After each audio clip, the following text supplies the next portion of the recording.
One way that's important for what we're talking about to work on the yes is by teaching your dog to respond to leash pressure.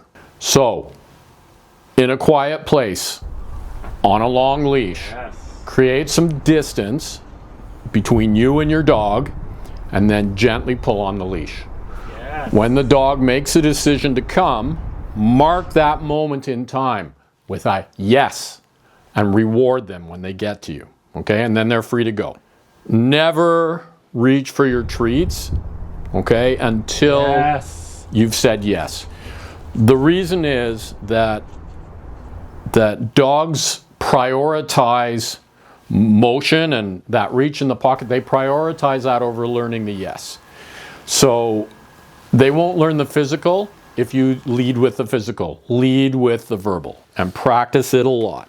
What we're doing here is basically using classical conditioning to teach them to give to leash pressure. We're teaching them to associate the feeling they have when they feel that pressure is something good. They're going to get a treat. They know that it's a good thing. That's what the yes is for.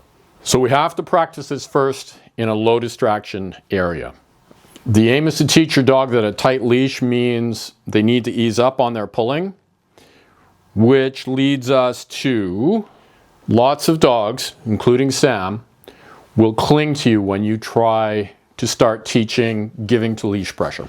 You can deal with this by training a place command, which is a command that sends them away from you instead of pulling them to you. So that using a place command, you can create that distance that you need to be able to train that giving to leash pressure. Now, I talked about what happens if you don't want to release your dog right after they get the treat. Say good instead. This has the same meaning as yes, except that once you say yes and give, or say good and give them the treat, they're not free to go. And you use those mostly for downs.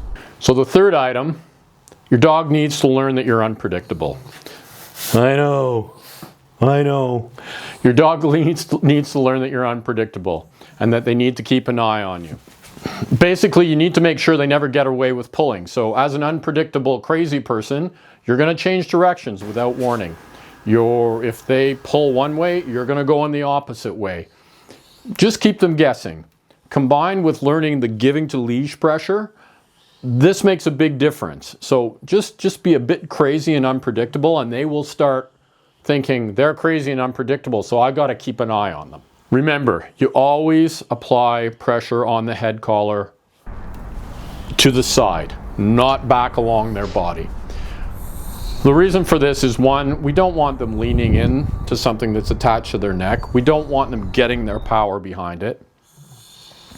We want this to turn their head.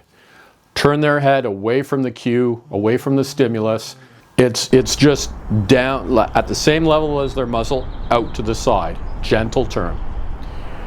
To give this a chance, we need to do this in a low distraction area, okay?